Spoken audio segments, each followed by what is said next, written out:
Today we will be drawing a warm-colored snail with line designs.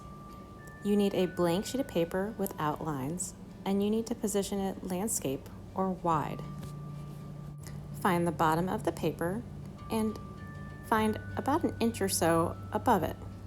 You are going to draw a line floating above the bottom of the paper that goes horizontal. It should not touch the left or the right side of the paper. So a floating line that has space on both sides. Then from one side, we're going to start drawing kind of a triangle up, but then curves back down to the other side of the line. Kind of looks like a carrot or a sideways ice cream cone. Remember, you can pause anytime you need to. At the top of the bump, we're going to draw two rectangles. See how they're attached to the top of the bump? And at the top of those, we're going to attach two circles. These are the eye stalks and eyes of our snail. Then draw two dots inside of the circles. And you can even draw a smile starting from the inside of the snail, curving upwards. Now we have a happy slug. And if yours doesn't look exactly like mine, remember, that is okay. We're going to find a spot right behind the eyes and right near the tail and practice by not drawing a big curved shell. Once you've practiced, go ahead and then draw it carefully from right behind the eyes, curving up, not quite touching the top, and then touching right next to the bottom near the tail. Now, you need a scrap piece of paper, or you can do it on your mess mat. But first we're going to practice some spiral lines before we do it on our snail. A spiral line, we're going to start with a big curve, kind of like our snail, but then the line's going to curve in and kind of follow a path inside of itself, getting smaller and smaller so it doesn't touch.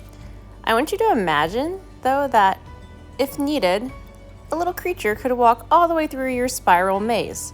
So none of the lines should cross or touch. Let's try again. Really big, and it goes in smaller and smaller so that it doesn't touch the outside lines. So try a few. You can go in to out or out to in, but try a few spirals where it curves around itself but does not touch. So now we're going to do the real one, and we want to make sure that our little path inside is very wide, so don't make them too small near each other. We're going to start right behind the eyes inside of our shell and then go up and over. So watch carefully. I'm going to go up, curve in, get smaller and smaller, and see how big my path is that a little creature could probably walk around in? There you go. Take your time with that, pause if you need to, and create a big spiral. Now our snail can't be floating in space, so to keep it safe, we're going to put it on the ground. So next to the head, you're going to draw a line that goes from the snail to the edge of the paper. On the same level on the back side, you're going to go from the shell to the left side of the paper. See how they're the same level? Now we've created a division of the sky and the ground. This will make a little more sense when we color it later. Now before we go into coloring, let's give the snail a few plants.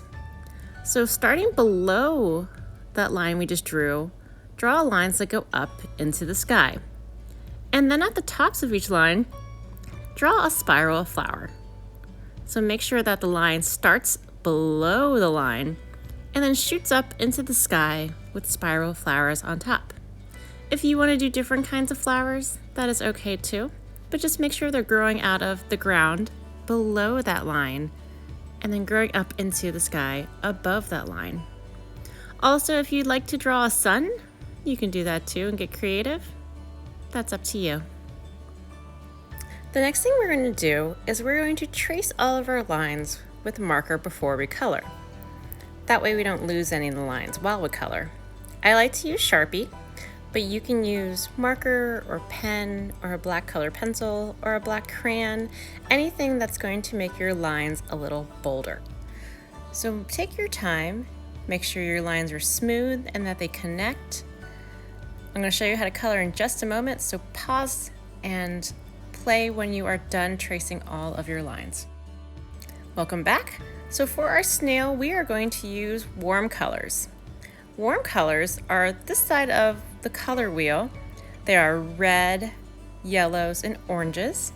Pink would also be considered a warm color since it is a version of red. So go ahead and get those coloring material colors out and let's get started. Choose any of those colors and we're going to color in the slimy part of the snail.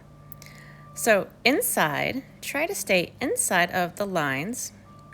I want you to color using light back and forth motions and try to cover all of the white space inside of your snail. Only color inside of the slimy part of the snail. And you can also color in the rectangles of the eye stalks. Take your time, make sure it's nice and neat and there's no white spaces in the slimy part of your snail. For the shell, you can use any of your warm colors. You can color one color or you can do multiple colors. Try to color in a little bit lighter, so don't push too hard. But you're still going to try to fill all the white spaces and stay inside of the shell. So you can do what I'm doing and do sections of each color, not too hard, but still covering all the white spaces. Or you can color in the whole shell just one color, but once again, don't push too hard and try to make it nice and even with your coloring inside of the shell.